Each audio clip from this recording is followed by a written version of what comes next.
మనం మా ప్రియాలలో తండ్రి మీకు రాసుకుంటారు చేయించుకుంటున్నాం దేవాలయంలో నిత్యవాసి పరిశుభ్రం నిరంతరం ఏకరీతిగా దేవాలయంలో ఉన్నారు వారిని మార్చండి దేవుడుగా మీరు సజ్జులుగా చూపుతున్న సింహాసనం చూసుకొని మహారాజా మీకు ఎంతో ఉన్నారు స్తోత్రాలు చేయించుకుంటున్నాం ప్రేమించుకోవాలి దాన్ని మా చూపులను పూర్తి చేసి మీ పరిశుభ్రమైన సన్నిధిలో సాగి మిమ్మల్ని స్తుతించిన పరచుకోవడానికి మీరు మా పనులు చేస్తున్న శాశ్వత సమయాన్ని బట్టి కొందరు దేవాలయ పాత్రలను పనికిరాని కుటుంబాన్ని క్షమించి కనిపించి చూపించి నేను మీ రక్త ప్రోక్ష పరిశుభ్రపరిచేయండి మీకు మాత్రం వాడుకునే దేవుని స్థుతిస్తూ ఆరాధిస్తున్నాను ఈ సమయంలో రావాల్సిన ప్రజలకు సమకూర్చండి వచ్చి మాకు మేము మాట్లాడండి ఆత్మీయ జీవితంలో నమ్మకం విశ్వాస జీవితంలో స్థిరపరచబడి మీ కొరకు నమ్మకంగా సాగిపోవాలని మనం నేర్పించాను దేవాత్మీయ బలపరచండి స్థిరపరచండి ఆత్మీయులు మానవ తీవ్రత కలిగిన వారు దేవాన్ని సేవించగలిగినట్లుగా మీ ప్రీతి కలిగిన సేవ చేయగలిగినట్లుగా మమ్మల్ని అందరూ కూడా వేరే సిద్ధపాటు చేసిన అవసరంగా ప్రార్థిస్తున్న తండ్రి సహాయం చేయండి ఆత్మీయ బలపరచండి స్థిరపరచండి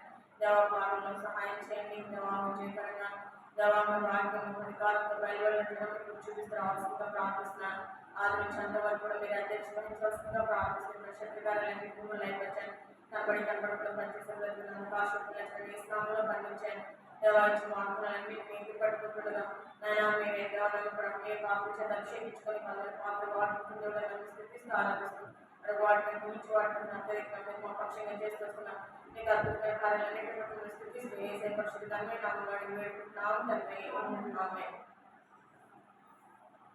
వారి సంఖ్య 480 కొత్త పాఠ పుస్తకాల్లో 480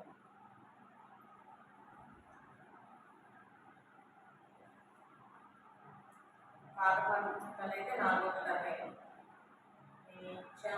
నిత్యములచున్నది దేవుని వాక్యము సత్యమై ఉన్నది సర్వము చేయునది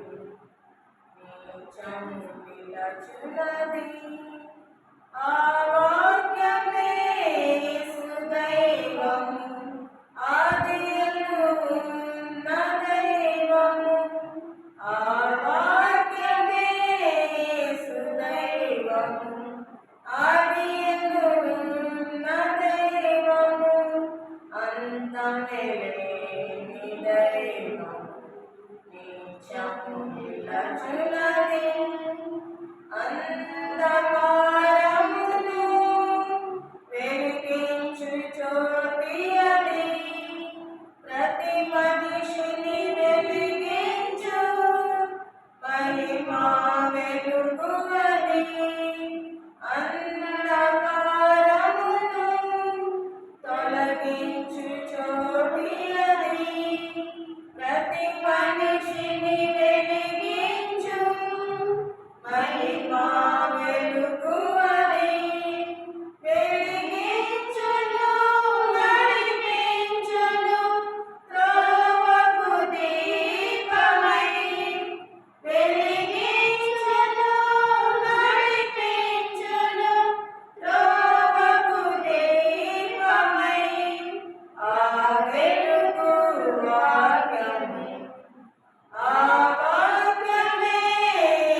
నిత్యము నిలచున్నది.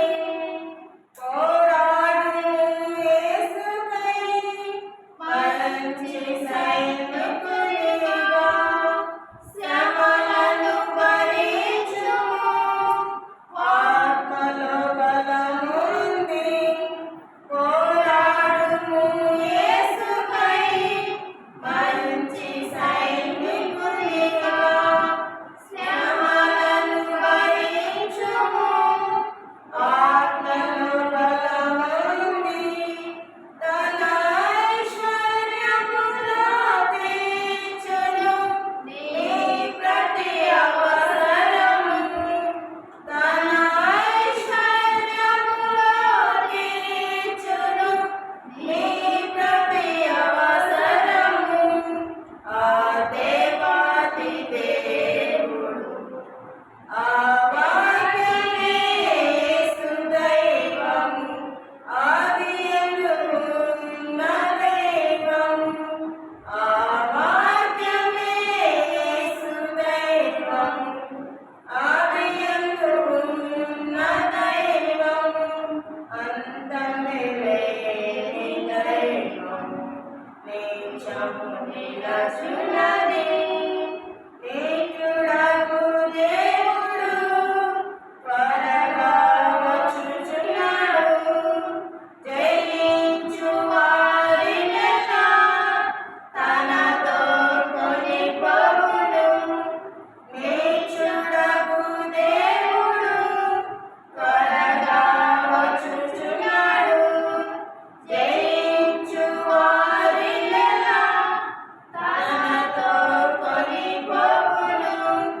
తన వాక్యమునందు వర్ధిల్లుచు విజయుడవై ఉండుము.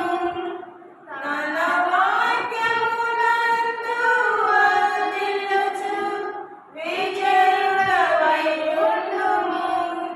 ప్రభు కొరకై కనిపెట్టుము. హల్లెలూయా, హల్లెలూయా, హల్లెలూయా, హల్లెలూయా, హల్లెలూయా, హల్లెలూయా, హల్లెలూయా, హల్లెలూయా. నిత్యము నిలచున్నది దేవుని వాక్యము, సత్యమయున్నది, సర్వము చేయున్నది. నిత్యము నిలచున్నది. 489 459 పాత పుస్తకం 453. ఇదిగో నేనొక నూతన క్రియను చేయుచున్నాను. ఈనాడే అది మొలచును, దాని నాలో చేపారాను. ఈనాడే అది మొలచును, దాని నాలో చేపారాను. అడవిలో త్రోవలు చేసి, ఎడారిలో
తండ్రి మీకున్న వాటి ద్వారా వినామని తెచ్చుకొచ్చిన మీకున్న స్తోత్రాలు చేర్చుకున్న వాటి జ్ఞానంలో కూడా మీరు సహాయం చేయండి.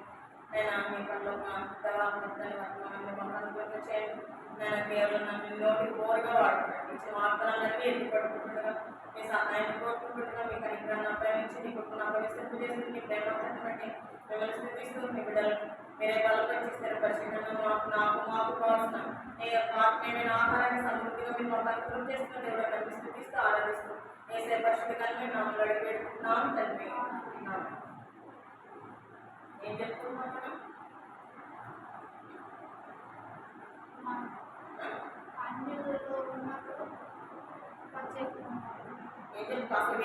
మనం చెప్పుకునే టాపిక్ ఏంటి?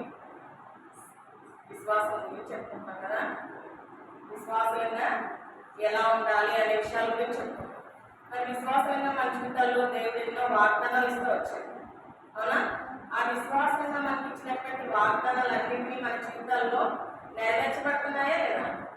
నెరవేర్చబడతాయి. అది అసాధ్యమైనప్పుడు కూడా దేవుడు ఏం చేస్తాడు? వాటన్నిటినీ మన జీవితాల్లో నెరవేర్చడానికి ఆయన శక్తి కలిగినటువంటి దేవుడు. మన జీవితంలో మనతో ఏదైతే మాట్లాడుతూ ఉన్నాడో వాటన్నిటిని కూడా దేవుడు ఏం చేయగలడు? ఈ దినం కూడా విశ్వాసులకు దేవుడు ఇచ్చిన వాగ్దానాలు ఏ విధంగా మన జీవితాల్లో నెరవేరుస్తాడో ఆ విషయాల గురించి మనం మాట్లాడుతున్నాం. చూడండి, కీర్తన 37 అధ్యాయం 33 వచ్చాం. కీర్తన 37, 33.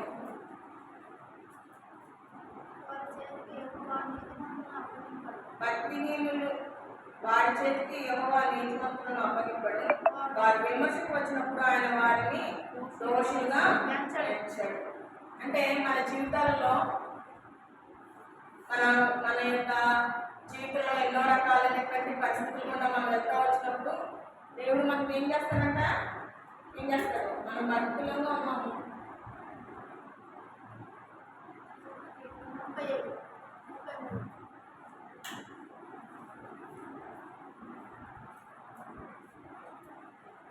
మనం భక్తులుగా ఉన్నాము. మన జీవితంలో దేవుడు ఎన్నో రకాలుగా మన పక్షులు ఏం చేస్తూ ఉంటాడు? ఆయన సహాయం చేస్తూ ఉంటాడు. ఎప్పుడు కూడా మనం ఏం చేయనట్టు ఆయన విడిచిపెట్టడు. జీవిత యాత్రలో మన జీవిత యాత్రలో ఎన్నోసార్లు అన్ని సౌఖ్యంగా జరుగుతూ ఉంటాయా? శ్రమలు, ఇరుకులు, ఇబ్బందులు, శోధనలు మరి వ్యక్తుల ద్వారా కానివ్వండి లేదా మన శరీరం ద్వారా కానివ్వండి ఎన్నో రకాలుగా మనం ఏం చేయబడుతూ ఉంటాం? శోధించబడుతూ ఉంటాం. ఇలాంటి పరిస్థితులన్నింటిలో మన జీవితం అంటే, కుటుంబం అంటే, శరీరంలో ఉన్నాం కనుక మన పరిస్థితులు అనేక విషయాల్లో కూడా మనం ఎన్నో రకాల ఇబ్బందుల నుంచి వెళ్ళాలి. మన ఈ లోపల ఉన్నంత వరకు కూడా శారీరకంగా కానీ మానసికంగా కానీ లేదా ఆరోగ్యపరంగా కానీ ఎన్నో రకాలుగా లేదా కుటుంబ పరంగా కానీ ఎన్నో రకాలైనటువంటి శ్రమలు ఆ శోధన నుంచి వెళ్ళాలి. అలాంటి పరిస్థితుల్లో చెప్తా ఉన్నాడు 37, 33 వచనంలో, భక్తికి వారి చేతికి యెహోవా నీతిమంతులను అప్పగింపడు. ఎవరి చేతికి అప్పగింపడంట? కొన్ని పరిస్థితులలో మనకంటే భక్తిహీనుల చేతులు మనకు వెళ్ళాల్సిన పరిస్థితులు వస్తూ ఉంటాయి. భక్తిహీనుల చేతులకు మనం వెళ్ళవలసిన పరిస్థితులు వస్తూ ఉంటాయి. అలాంటప్పుడు దేవుడు ఏం చేయడంట? మనల్ని వాళ్ళ చేతికి మనల్ని ఏం చేయడంట? అప్పగించడంట. మనం అనుకుంటాం వాళ్ళు మనకంటే బలవంతులు, మనకంటే జ్ఞానవంతులు, మనకంటే శౌర్యాలు కలిగినటువంటి వాళ్ళని మనం ఎన్నోసార్లుగా ఆలోచిస్తూ ఉంటాం. కానీ అలాంటి వాళ్ళ చేతికి మనం ఏం చేయడంట? అప్పగించాడు అన్నది ఇక్కడ స్పష్టంగా చెప్తుంది. ఎందుకంటే దేవుడు మనకి ఏమి ఇచ్చాడు? వాగ్దానాలు ఇస్తూ వచ్చాడు. మన జీవితంలో ఆయన ఏ విధంగా మనల్ని ఆశీర్వదించాలో అలాంటి వాగ్దానాలు మనకు ముందుగానే ఆయన ఇస్తూ వచ్చాడు. కాబట్టి ఆ ఇచ్చిన వాగ్దానాలు నెరవేర్చడానికి గాను భక్తిహీనుల చేతుల నుంచి మనం ఏం చేస్తారంటే ఆయన తప్పించేవాడుగా ఉంటారని అక్కడ చెప్తా ఉన్నాడు. ఏం చెప్తున్నారు? వారి చేతికి యెహోవా నీతిమంతులను అప్పగించాడు. ఇంకా ఏం చేస్తారంటే చూడండి మార్క్స్ వార్త 9 అధ్యాయం 23.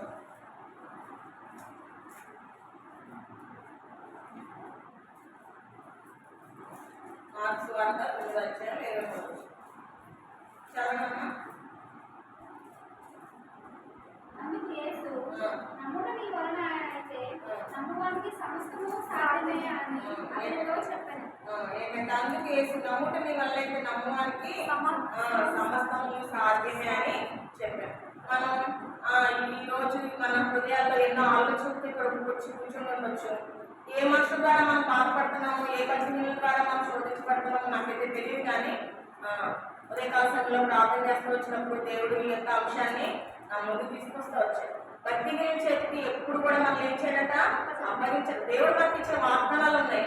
ఆ వాగ్దానాలు పట్టుకొని మనం ప్రార్థన చేసినప్పుడు భక్తి చేతుల నుంచి మనం విడిపించడం మాత్రమే కాకుండా ఆయన అది అసాధ్యమే. ఒకవేళ అది మనకి ఎలా అనిపిస్తుంది అంటే వాళ్ళ చేతిలో నుంచి నేను తప్పించబడటం అది జరగతే, ఎందుకంటే వాళ్ళు బలవంతులు కాబట్టి అది జరుగుతుందని మనం ఒకసారి అనుకుంటూ ఉండొచ్చు. కానీ ఇక్కడ దేవుడు మనకు చెప్పిన మాట ఏంటంటే నమ్ముట నీ వల్ల అయితే నమ్మడానికి సమస్తము కూడా సాధ్యమే అంటాడు. ఏం చేయాలి ఇప్పుడు మనం? ఇప్పుడు ఏం చేయాలి? మనం నమ్మాలి. ఎందుకని నమ్మాలి? చూడండి 10వ వచనంలో 10వ చదవమ్మా. యేసు వారిని చూసి ఇది మనుషులకు అసాధ్యమే కానీ దేవునికి అసాధ్యం కాదు. ఎవరికంట? నువ్వు నమ్మితే ఇది మనుషులకు అసాధ్యమే, నీ దృష్టిలో నీకు అసాధ్యమే, కానీ దేవుని దృష్టిలో ఏంటంట సమస్తము కూడా ఆయన ఏం చేయగలరు? సాధ్యం చేయగలరు. నువ్వు అనుకోవచ్చు నేను ఆ మనుషుల చేతిలో నుంచి ఎలా విడిపించబడతాను, వారి దగ్గర నుంచి నేను ఎలా తప్పించబడతాను నువ్వు అనుకోవచ్చేమో. కానీ దేవుడు చెప్తున్న మాట ఏంటంటే నువ్వు నమ్మితే మనుషులకు అసాధ్యమైనవి దేవుని సాధ్యం. ఇక్కడ చెప్తా ఉన్నాడు 23 27వ వచనంలో చెప్తా ఉన్నాడు దేవునికి మనుషులకు అసాధ్యమే కానీ దేవునికి ఏంటంట సమస్తము కూడా సాధ్యం. కాబట్టి మన జీవితాల్లో సాధ్యం చేయగలిగినటువంటి దేవుని దగ్గరికి మనం ఏం చేయాలా? రావాలి. చూడండి అదే మార్కు సువార్త 5వ వచనం 36 చెప్పిన మాట లక్ష్య పెట్టక భయపడకును నమ్మిక మాత్రం ఉంచుమని. భయపడకును నమ్మిక మాత్రము.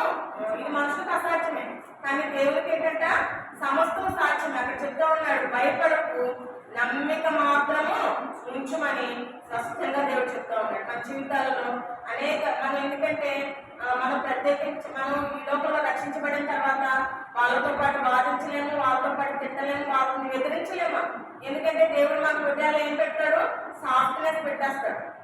గట్టిగా మనం ఏం చేయలేం, తిరుగుబాటు చేయలేం. కానీ దేవుడు మనకు పక్షంగా ఉన్నాడు కాబట్టి మనం ఎప్పుడైతే ఆయన మీద ఆధారపడుతూ ఉంటామో అప్పుడు ఏం చేస్తాడంటే ఆయన మనల్ని ఏం చేస్తూ ఉంటాడు? ఆయన మనల్ని భక్తిహీనుల చేతుల నుంచి మనం ఏం చేస్తాడు? తప్పిస్తాడు. అంత మాత్రమే కాదు, నువ్వు నమ్మితే దేవునికి ఏంటంట సమస్తము సాధ్యమే. భయపడకుండా నువ్వు ఏం చేస్తావు? నువ్వు నమ్మిక మాత్రం ఉంచుమని అక్కడ దేవుడు మనం ఏం చేస్తా ఉన్నాడు? ఎలాంటి వాగ్దానాలు దేవుడు మనకు ఇచ్చాడో అలాంటి వాగ్దానాలు మన జీవితంలో దేవుడు ఏం చేస్తాడు? నెరవేర్చేవాడుగా ఉంటాడు. తర్వాత చూడండి మార్కు 11:24 ఆయన ఇలాంటి పరిస్థితులు మన జీవితంలో వచ్చినప్పుడు మనం వాటిని ఎదిరించడానికి ఏం చేయాలని ఆలోచించాల్సిన అవసరం లేదు. కానీ ఏం చేయాలంట? మన జీవితంలో ప్రార్థన చేయాలి. చూడండి 11:24 ప్రార్థన చేయనప్పుడు మీరు అడుగుతున్న వాటి నెలలో పొంది ఉన్నామని నమ్ముడే అప్పుడు అవి మీకు కలుగునని మీతో చెప్పుచున్నాను. ఏం చేయాలంట? మనం ప్రార్థన చేయనప్పుడెల్లను మీరు అడుగుచున్న వాటి నెలను పొందినామని నమ్ముడి అప్పుడు అవి మీకు కలుగునని మీతో. ఎలాంటి పరిస్థితులు మన జీవితంలోకి వచ్చినా సమస్తాన్ని సాధించేయగలిగినటువంటి దేవుడు, భయపడకు నమ్మిక మాత్రం ఉంచుమని చెప్పినటువంటి దేవుడు ఇక్కడ ఏం చెప్తా ఉన్నాడు? ప్రార్థన చేయనప్పుడు మనం ఏం చేయాలంట? అడుగుచున్న వాటి నెలలను కూడా పొందిన్నామని నమ్మాలి. దేవా నా పరిస్థితులు ఇట్లా ఉన్నాయి, నా శోధనలు ఇట్లా ఉన్నాయి, నా బాధలు నా ఇరుకులు ఇట్లా ఉన్నాయి, నీ దగ్గరికి వస్తున్నా నీకు అసాధ్యమైనది లేదు, నువ్వు భయపడవద్దు, నమ్మిక మాత్రం ఉంచుకున్నావు. నీ నమ్మికతో నేను ఏం చేస్తా ఉన్నా? ప్రార్థన చేస్తా ఉన్నాను. ప్రార్థన చేయనప్పుడల్లా మనం ఏం చేయాలంటే అవన్నీ నాకు వాళ్ళు ఎంత కష్టతరమైన మనుషులైనా బలవంతులైనా నాకు నువ్వేం చేయగలవు? నాకు నువ్వు సహాయం చేయగలని చెప్పి మనం ఏం చేయాలంటే మొట్టగా మన విశ్వాసం అంటే ఏంటి? నమ్మడమే. విశ్వాసం అంటే ఏంటి?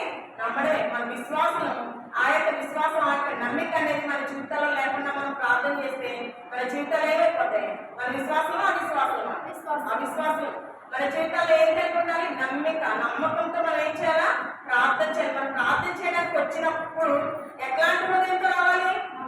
నమ్మకంతో రావాలి. నేను దేవుడి దగ్గరికి వెళ్తున్నా, దేవుడి సన్నిధిలోకి సాగిపడుతున్నా, దేవుడు నాకు సహాయం చేస్తాడని చెప్పి దేవుడి దగ్గరికి మనం వచ్చినప్పుడు అవసరాలు ఏం చేస్తాడు ఆయన? తీర్చేవాడు ఉంటాడు. ఎట్లా తీరుస్తాడంటే చూడండి, యాకోబు 1:6-7 వచ్చిన చదవండి.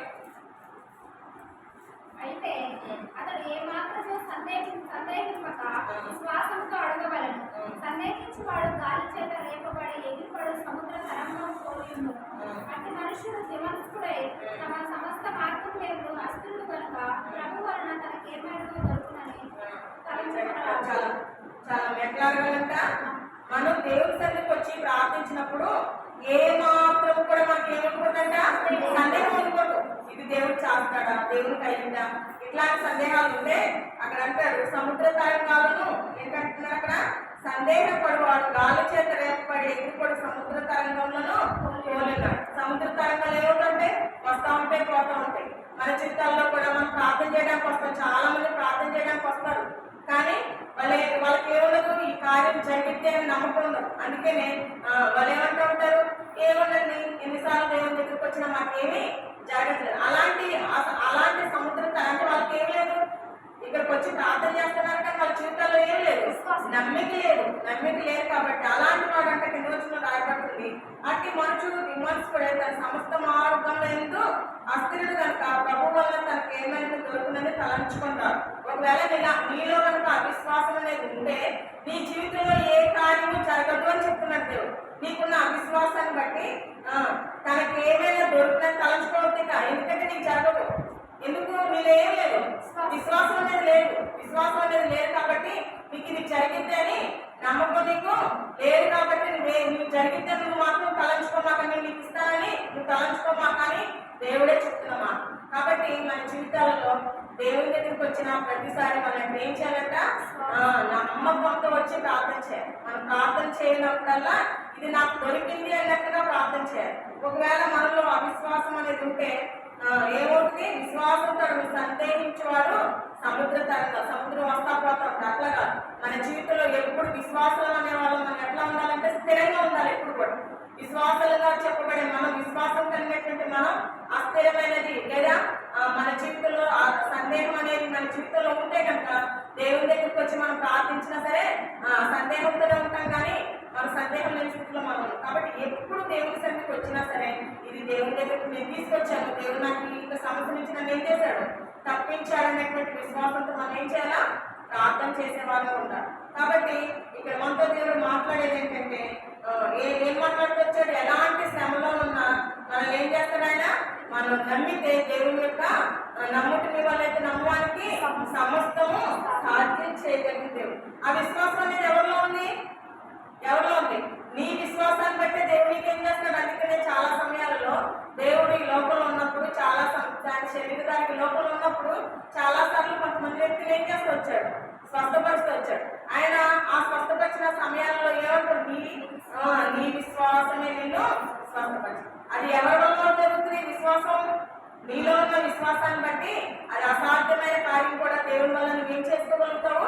సాధ్యము చేసుకోగలుగుతావు. కాబట్టి మన జీవితాలలో మనం దేవుడి సన్నిధికి వచ్చిన ప్రతిసారి కూడా దేవుడి వల్ల మనం పొంది ఉన్నామనే నమ్మికతోటి మనం రావాలి. ఒకవేళ మన జీవితాల్లో ఏదైనా సరే అసందేహం అనేది ఉంటే మనం అక్కడ కింద వచ్చిన రాయబడుతూ వచ్చింది నా వల్ల నీకు దొరకదని దేవుడే చెప్తా ఉన్నాడు. స్పష్టంగా చెప్తాం. మనం దేవుని సన్నిధికి వచ్చిన ప్రతిసారి కూడా ఏం చేయాలా?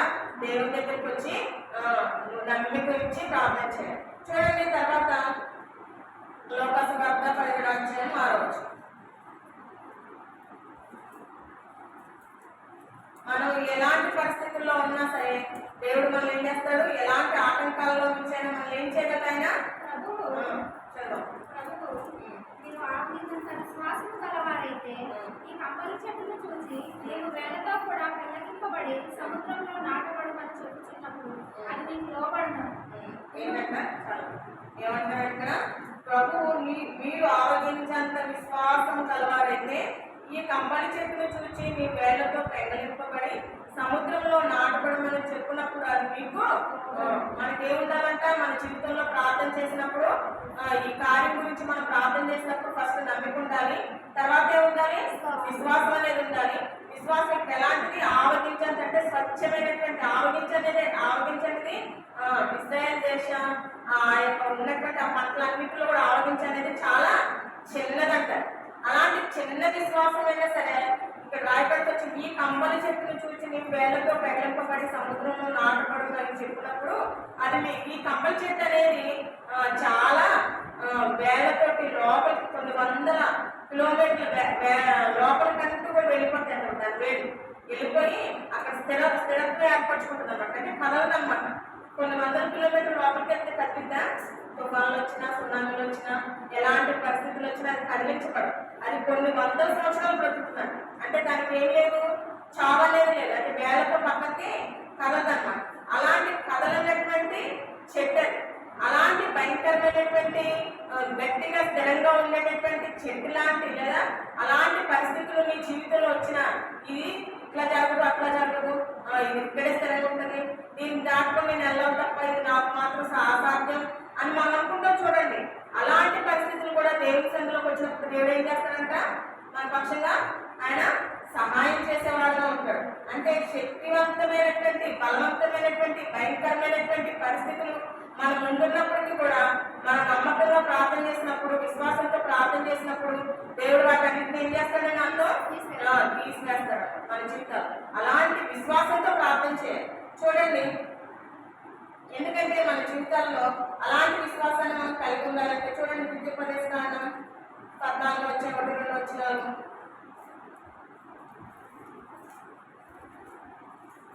దానికంటే ముందు యోహాను సువార్త 1:12.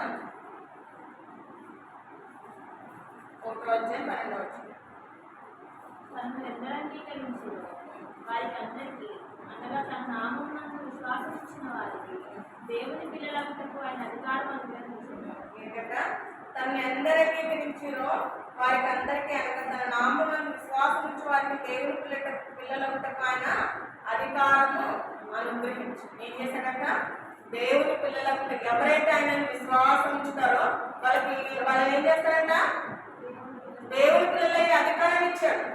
విశ్వాసం లేదో కాదు. మందిరానికి చాలా మంది వస్తారు, మాకు ఎంతో కాలం నుంచి మేము ప్రార్థన చేస్తున్నామండి, మాకు నెరవేరట్లా, మేము బాగుపడలే, మాకు రోగం తగ్గలే, మేము అదవలే ఇదవలే, మాకు ఏం చేయలే, దేవుడు మాకేం చేశాడు అని అంటారు. అలాంటి వాళ్ళకి సంగతి కాదు ఇక్కడ చెప్పేది. ఎవరికంట ఇక్కడ చెప్తా ఉన్నారు చూడండి, తను ఎందరూ అంగీకరించారో వారికి అందరికీ, అనగా తన నామమునందు విశ్వాసం ఉంచిన వారికి, ఆయనకేం తేడా లేదు, ఆయనకేం తెలియదు. ఎవరైతే ఆయన విశ్వాసం ఉంచారో అక్కడ తన నామమునందు ఎందరైతే ఆయన అంగీకరించి వాళ్ళందరికీ అంటాడు. ఎవరైతే ఆయన అంగీకరిస్తూ వచ్చారో వాళ్ళందరికీ తన నామమునందు విశ్వాసం ఉంచేవారు. విశ్వాసం లేని వారికి చేయడు. విశ్వాసం లేని వారు ఆయన పిల్లలు కాదు. విశ్వాసం ఉన్న వాళ్ళు మాత్రమే ఆయన పిల్లలు. ఎవరైతే ఆయన విశ్వాసం ఉంచుతూ వచ్చారో వాళ్ళందరికీ కూడా ఏం చేయబడుతుందంట, దేవుని పిల్లలకు ఆయన అధికారము. మనకి ఎవరి పిల్లలు, దేవుని పిల్లలు. దేవుని పిల్లలకి దేవుడు ఏదైనా సరే చేయగలరు. మనం ధర్మశాస్త్ర ప్రకారం చూస్తే ఆ దినాల్లో దేవుడిని వాళ్ళు ఎలా చూసేవాళ్ళు, ఒక ప్రభువుగా, ఒక దేవుడిగా చూసేవాళ్ళు. అయితే యేసు ప్రభు ఈ లోకానికి వచ్చిన తర్వాత ఆయన మనకు అందుకని అంటాడు కదా, ఆయన నేను నా కుమారుడిని నీకు ఇచ్చాను, నేను ఏం చేయగలను, సమస్తాన్ని నీకు ఇవ్వగలను అంటాడు. ఆయన కుమారుడిని ఇచ్చాడు, మనకు అన్నిటినీ ఆయన సమస్తాన్ని కూడా ఏదైనది నమ్ముకునే వాళ్ళైతే నమ్మడానికి సమస్తము సాధ్యం అని అంటాడు. పొద్దున దైవశాఖ చెప్తా ఉన్నాడు ఆయన. ధర్మశాస్త్ర ప్రకారం పూర్వదినాలలో ధర్మశాస్త్ర ప్రకారం ఆయన ఒక CEO అయితే అందులో అక్కడ ఉన్నటువంటి ఆ దినాల్లో ఉన్నటువంటి ప్రజలు అందులో కర్మాగారంలో పనిచేసేవాళ్ళు అన్నమాట.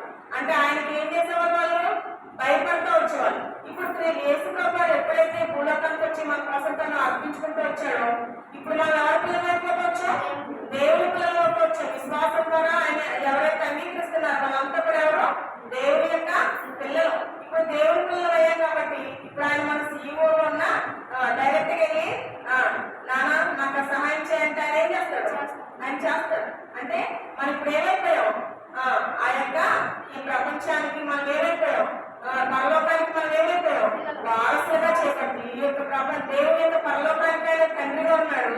ఆ తండ్రి యొక్క రాజ్యానికి మనం ఏమైపోవచ్చు, వారసుగా చేపట్టి ఆ పరలోక ఆ యొక్క ఐశ్వర్యం నుంచి దేవుడు మనకు సమస్తాన్ని కూడా ఏం చేయగలడు, ఇవ్వగలడు.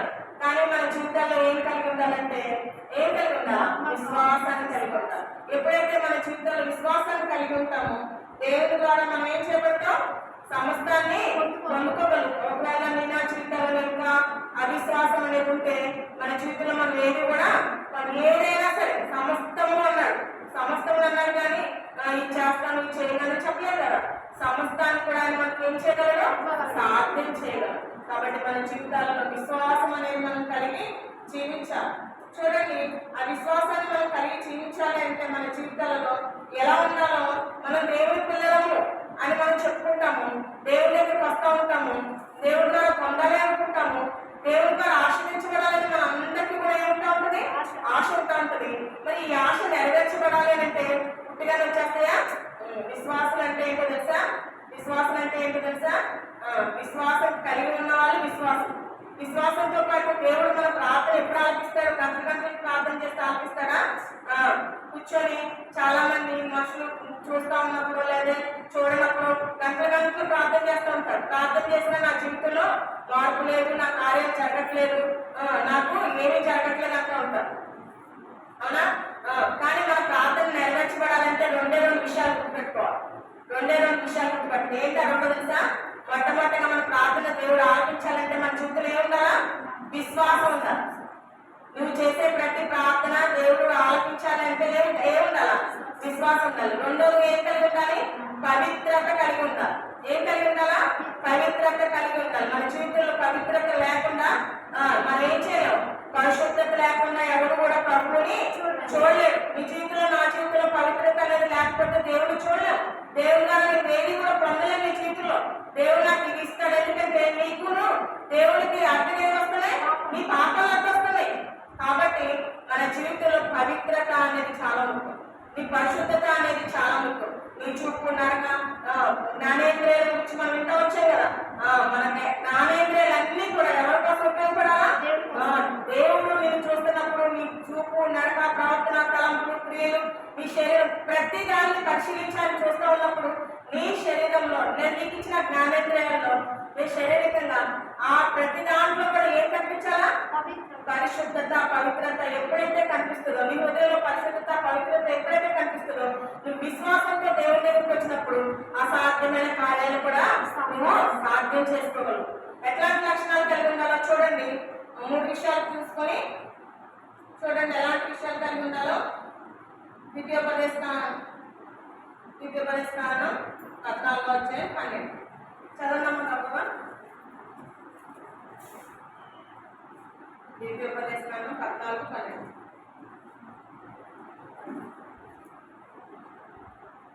చదవండి త్వరగా. పవిత్రమైన ప్రతి పక్షిని మీరు తినవచ్చును, మీరు తినరానివి ఏమనగా 14:1 మీరు మీ దేవుడైన యెహోవాకు బిడ్డలు కనుక చనిపోయిన వాడని బట్టి మిమ్మల్ని మీరు కోసుకొనకూడదు, మీ కనుబొమ్మల మధ్య బోటు చేసుకొనకూడదు.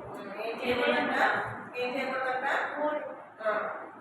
ఈ జాగ్రత్తగా గుర్తుపెట్టుకోండి. మీరు మీ దేవుడైన యెహోవాకు బిడ్డలు కనుక. మనం ఎవరి పిల్లలు అని చెప్తున్నాం? దేవుడి పిల్లలు. కాబట్టి దేవుడి మీద విశ్వాసం ఉంచో దేవుడు మన జీవితాల్లో ప్రార్థన ద్వారా మన కార్యాలు సఫలం చేయాలంటే దేవుడు సహాయం చేస్తాం. ఇప్పుడు మనం దేవుడి పిల్లలు అయినప్పుడు మనం ఏం చేయాలంట? మనం మీరు మీ దేవుడైన యెహోవాకు బిడ్డలు కనుక అంటే పిల్లలు కనుక. కింద వచనంలో రాయబడటం వచ్చింది, ఏలైనా నీ దేవుడైన యెహోవాకు మీ ప్రతిష్ఠ జనము మరియు యెహోవా భూమి మీద ఉన్న సమస్త జనం విశేషంగా తనకు స్వకీయ జనం అన్నట్లు ఎన్నో. అంటే మనం ఎట్లా ఉండాలా? మనం స్వకీయ జనం, ఆయన యొక్క జనం. ఆ కింద వచనాల్లో రాయబడతా ఉంది ఏది తినాలో ఏది తినకూడదు, ఎట్లా ఉండాలో ఎట్లా ఉండకూడదు. మనం ఎట్లా ఉండాలా? ప్రత్యేకంగా ఉండాలి. ఎట్లా ఉండాలంట? దేవుడు నీ ప్రార్థన ఆలకించాలి. నువ్వు దేవుని బిడ్డవు. దేవుని బిడ్డలుగా మనం ఉన్నాము అని అంటే మనం ఎట్లా ఉండాలా? ఎక్కడ మనం చూసినా సరే, ఇంట్లో కానీ బయట కానీ కాలేజీలో కానీ లేదా ఎక్కడన్నా ఫంక్షన్స్ వెళ్తాం కదా, ఆ ఫంక్షన్స్ లో కానీ ఎక్కడ మనం చూసినా సరే మనం ఎట్లా ఉండాలా? చదువుతూ వచ్చాం కదా, మీరు మీ దేవుడైన యెహోవాకు బిడ్డలు కనుక మీరు ఎట్లా ఉండాలా? ప్రత్యేకంగా ఉండాలి. ప్రతిష్ఠిత జనం మనం. ప్రతిష్ఠిత జనం. ఎక్కడికి వెళ్ళినా మనం ఎట్లా కనిపించాలా? అక్కడ ఎంతమంది ఎన్ని రకాలుగా వచ్చినా మనం మాత్రం మన చేతిలో ఉండాలా, బైబిల్ ఉండాలి. మన ముఖాలు చూసినప్పుడు ఎట్లా ఉండాలా, వీళ్ళు దేవుని ద్వారా ఏర్పరచబడి ప్రతిష్ఠ చేయబడినటువంటి ప్రజలు, దేవుని కోసం ఎట్లా ఉన్న ప్రజలు, ప్రతిష్ఠ చేయబడినటువంటి ప్రజలు. అక్కడ రాయబడుకోవచ్చు, నీ దేవుడైన యెహోవాకు నీ ప్రతిష్ఠించను, ఆయన భూమి మీద సమస్త జనంలో నేను విశేషంగా తనకు సఖీ జనమవుతున్నట్లు మనం ఆయన ప్రతిష్ఠ జనం కాబట్టి మనం ప్రతిష్ఠ చేయబడిన వారుగా ఉండాలి. మనం ప్రతిష్ఠ చేయబడిన వారుగా మన పిల్లలు పెంచడానికి ఇష్టపడము. మన పిల్లలను కూడా మనం ఏం చేయాలి, మన పిల్లలకు మనం చెప్పాలి, నువ్వు ప్రతిష్ఠ చేయబడినటువంటి వారు. మీరు స్త్రీలంగా మన కుటుంబాలను మనం కట్టుకునేటప్పుడు మన కుటుంబ వాతావరణాన్ని మనం ఏం చేసుకోవాలి, ప్రత్యేకంగా మనం మార్చుకోవాలి. మన పిల్లలకు ప్రయత్నించాలి, నువ్వు ప్రత్యేకించబడిన వాడు, నువ్వు ప్రతిష్ఠ చేయబడిన వాడు, దేవుడికి నాజరి చేయబడిన వాడు. మీరు ఏం చేయకూడదు, మీ మాటల్లో కానీ, చూపులో కానీ, నడకలో కానీ, ప్రవర్తనలో కానీ, మీ వేషధారణలో కానీ ఎవరు కనిపించాలా, దేవుడు కనిపించాలని మన పిల్లలకు మనం ఏం చేసుకోవాలా, వాళ్ళు ప్రత్యేకించబడి మన లోకస్తులా కారణా మనం ఎవరు ప్రతిష్ఠ చేయబడిన వారు, దేవుడికి ప్రతిష్ఠ చేయబడిన వారు అని స్త్రీలంగా మన జీవితాలను మన కుటుంబాలను మనం ఏం చేసుకోవాలా, కట్టుకున్న వాళ్ళు. అన్ని జనులతో పాటు మన పిల్లలు కూడా ఉంటే వాళ్ళు జీవించిన వేషధారణలో మన పిల్లలు కూడా ఉంటే అది దేవుడికి అవమానం. మన జీవితాలలో మనం ప్రత్యేకించబడిన వారంగా జీవించాలి. మన పిల్లలు కూడా ఆ విధంగా మనం ఏం చేసుకోవాలా, ప్రత్యేకించిన వారు. మన జీవితంలో అలాంటి ప్రత్యేకమైన జీవితం ఎప్పుడైతే కలిగి ఉంటామో అప్పుడు మన జీవితంలో మన ప్రార్థనలు ఏం చేయబడతాయట, అంగీకరించబడతాయి. రెండోదిగా చూడండి నిర్మాకాండం 4:22 అప్పుడు నేను ఫరోతో, ఇశ్రాయేలు నా కుమారుడు, నా జ్యేష్ఠపుత్రుడు, నన్ను సేవించినట్టు నా కుమారుని పోనిమ్మని నీకు ఆజ్ఞాన్ని ఇస్తున్నాను. అక్కడ ఏమంటా ఉన్నాడు, ఇశ్రాయేలు జ్యేష్ఠ పుత్రుడు అంట. అంటే మనం ఎవరంట, ఆయన జ్యేష్ఠ పుత్రులమ్మా. ఇశ్రాయేల్ ఎవరండి,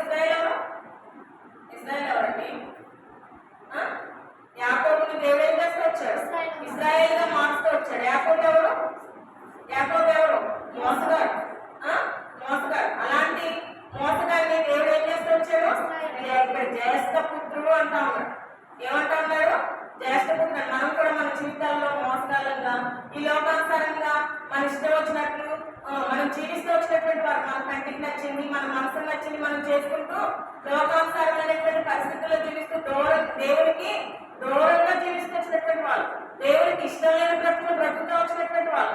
అలాంటి మనల్ని ఆయన యొక్క రక్త ప్రోక్షణ ద్వారా దేవునికి మనల్ని ఎలా చేసుకుంటూ వచ్చాడు, సమీపస్తులుగా చేసుకుంటూ వచ్చాడు. దేవుని బిడ్డలుగా అంగీకరిస్తూ వచ్చాడు, దేవుని వారసులుగా మనల్ని ఆయన స్వీకరిస్తూ వచ్చాడు. ఇప్పుడు మన జీవితాల్లో మనం ప్రత్యేకించబడినటువంటి జ్యేష్ఠ ఇశ్రాయేలు నా యొక్క జ్యేష్ఠ పుత్రుడు అంటే నిన్ను నాకు దేవుడు ప్రథమ బిడ్డలుగా జ్యేష్ఠ పుత్రులుగా మనల్ని ఆయన ఏం చేస్తూ వచ్చాడు, చేసుకుంటూ వచ్చాడు. ఇప్పుడు మనం ఎట్లా ఉండాలో చూడండి, ఎట్లా ఉండాలో.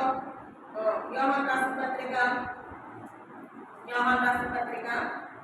4:41.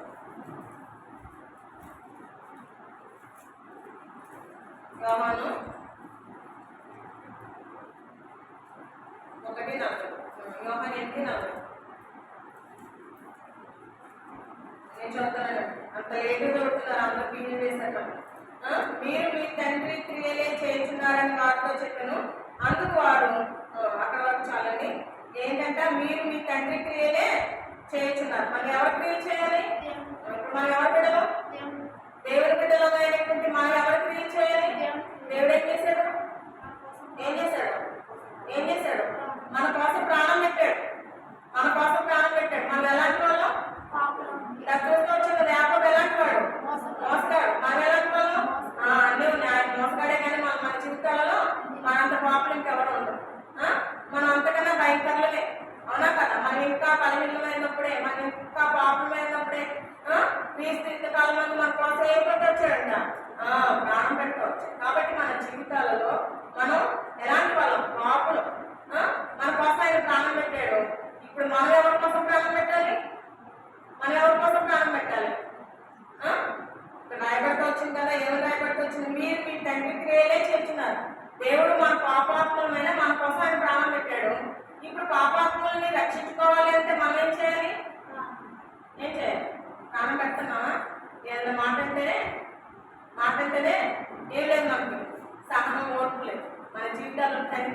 ఆయన ఏం చేస్తూ వచ్చారు?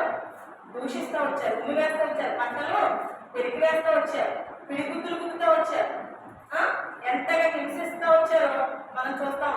కాబట్టి ఈ అన్ని శ్రమలు ఆయన భరిస్తూ వచ్చినప్పుడు నీ నా కోసం ఆయన ఏం చేస్తూ వచ్చాడు? నేను ఈ క్రైమ్ చెల్లిస్తేనే నా బిడ్డలు ఏమవుతారు? రక్షించబడతారు, వారు నా బిడ్డలుగా చేయబడగలుగుతారని ఆయన ఏం చేస్తూ వచ్చారు? ఆ శ్రమలన్నింటినీ మనల్ని ఎవరైనా ఏమన్నా అన్నారనుకో, ఇంట్లో లేదంటే 100 రోజులు మనం అన్నం తిను ఆతో మాట్లాడు అలుగుళ్ళు ఇంకెలా రక్షించబడతారు? ఇంకెలా రక్షించబడతారు? వాళ్ళు రక్షించబడాలంటే నువ్వేం చేయాలి? దేవుడు ఏం చేస్తూ వచ్చాడు? ప్రాణం పెట్టాడు. నువ్వు ప్రాణం పెట్టు. ఆ నెట్ల విసిగించాలి, ఎట్లా ఏం చేయాలి? ఆ నెట్ల టార్చర్ పెట్టాలని ఆలోచన చేస్తూ ఉంటాం. మన దేవుడు అడిగారు, మనం చెప్పింది, మన క్రియలు మార్పు చెందితే మన పక్కన ఉన్నటువంటి వాళ్ళు ఏమవుతారు? మార్పు చెందుతారు.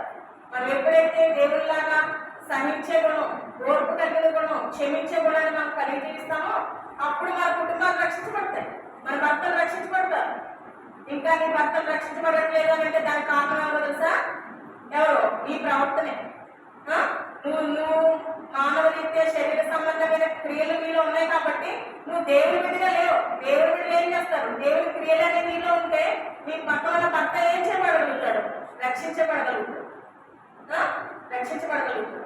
మన జీవితాలలో మన భర్తలు, మన పిల్లలు, మన ఎదుగుకోడు, మన స్నేహితులు, బంధువులు రక్షించబడట్లేదు. దానికి కారణం ఎవరంటే నీ ప్రవర్తన, నీ క్రియలు. నీ క్రియలు ఎప్పుడైతే దేవుడి క్రియలే చేయబడతాయి. అక్కడ రాయబడుతూ వచ్చింది ఏమనంటున్నాడు? మీరు మీ తండ్రి క్రియలే చేస్తున్నారు. మన తండ్రి ఎవరు? యేసుక్రీస్తు మన తండ్రి. ఆయన క్రియలు మనలో ఉంటే మన పక్కన ఉన్నటువంటి వాళ్ళు ఏమవుతారు? మీలో ప్రేమ. చూడండి 42వ వచనం అదే వచ్చే యేసు వారితో ఇట్లా దేవుడు మీ తండ్రి అయిన ఎడల మీరు నన్ను ప్రేమిస్తురు. మన తండ్రి అయితే దేవుడు మీ తండ్రి అయిన ఎడల ఏం చేస్తారంట? మీరు నన్ను మనం ఏం చేస్తాం? మన తండ్రి దేవుడు అయితే మనం ఏం చేస్తామంట? ప్రేమిస్తాం.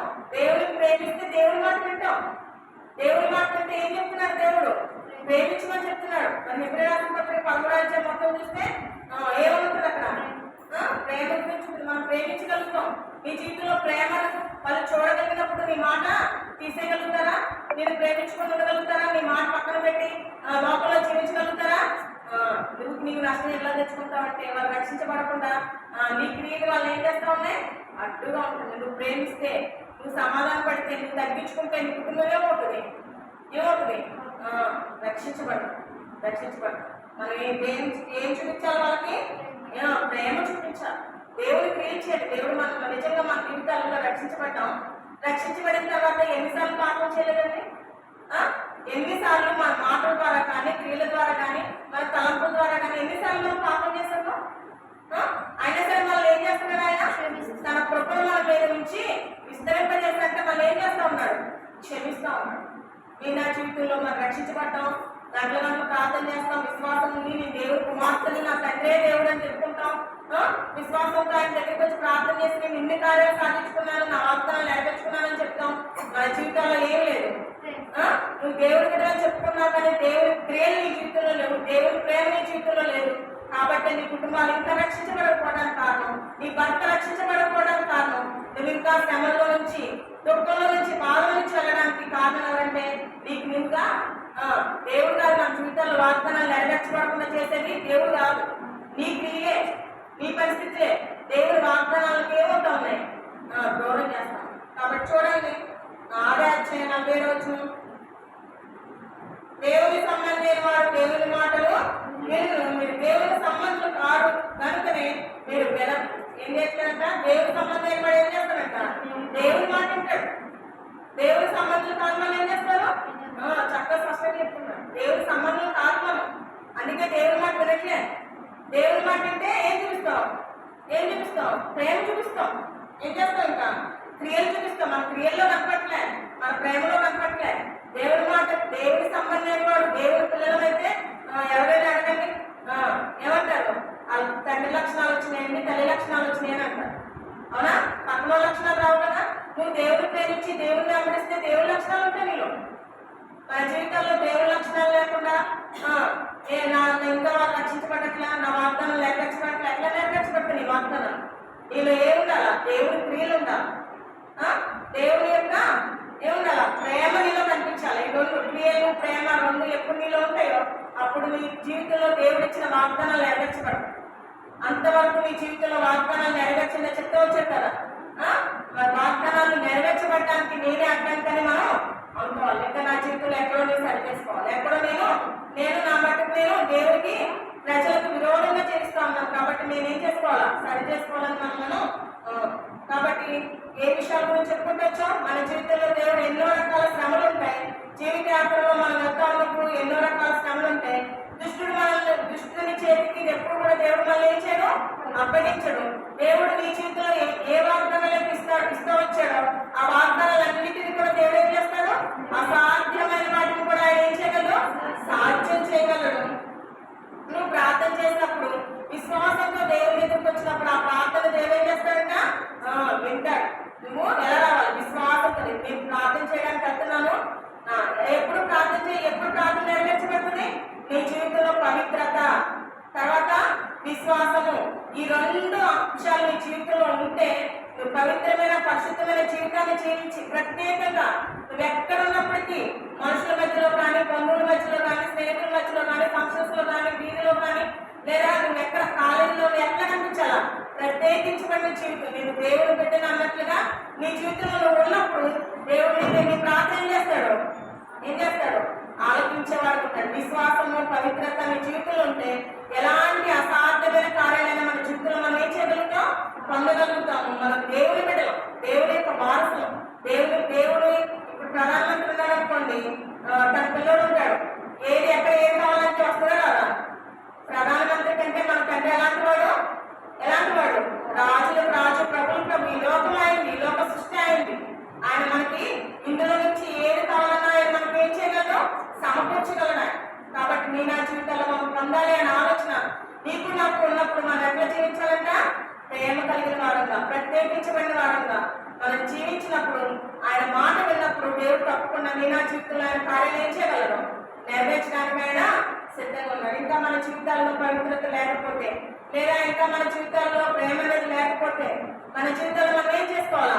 సరి చేసుకునే వాడు ఉన్నారు. దేవా, నువ్వు నన్ను ప్రేమిస్తూ వచ్చావు, నా కోసం ప్రాణం పెట్టావు, నా కోసం నువ్వు అవమానపరచబడుతూ వచ్చావు, నిర్మించబడుతూ వచ్చావు, దూషించబడుతూ వచ్చావు. నేను నా భర్త రక్షించబడకపోవడానికి కారణం నేనే. నా యొక్క బిడ్డలు రక్షించబడకపోవడానికి కారణం నేనే. ఎందుకంటే నా జీవితంలో ఏం లేదు, క్రియలు లేవు, ప్రేమ లేదు, నీ మాట వినే పరిస్థితులు నా జీవితంలో లేవు. కాబట్టి నేను అసాధ్యమైన పరిస్థితులు నేను సాధ్యం చేసుకోలేనటువంటి స్థితిలో నేను ఉన్నాను. నన్ను క్షమించు దేవా, నువ్వు నాకు శక్తి కలిగిన దేవుడుగా, నా తండ్రిగా ఉన్నావు. నీ ద్వారా నేను ఏదైనా పొందగలను. నా పరిస్థితులను బట్టి నేను నా వాగ్దానాలు నెరవేర్చుకోలేని స్థితిలో ఉంటున్నాను. అయితే నన్ను క్షమించి, నన్ను కనిపించాలి. దేవుడి సన్నిధిలో మనం ప్రార్థించినప్పుడు దేవుడు తప్పకుండా మన ప్రార్థన ఏం చేస్తాడు? ఇంకా అలాంటి పరిస్థితులు ఎవరైనా ఉంటే దాని విషయంలో మనం ఏం చేయాలి? దేవుని దగ్గర ఒప్పుకొని ప్రార్థన చేసి దేవుని ద్వారా ఆశీర్వదించబడాలని దేవుని ఉద్దేశం. ఆ విధంగా దేవుడు మనల్ని సిద్ధపరచున్నారు. ప్రార్థనలు ఎదిగిపోతే మరి 24 మీటింగ్స్ గురించి దేవుడు ఆ సమయాన్ని దేవుడు మనకు ఆశీర్వాదకరంగా చేసి ఆత్మీయంగా మనం బలపరిచి స్థిరపరిచినట్లు దాని గురించి ఇంకా పనులాంటి విషయాలు కూడా ప్రతి ఒక్కరూ భారంతో ప్రార్థన చేయాలి.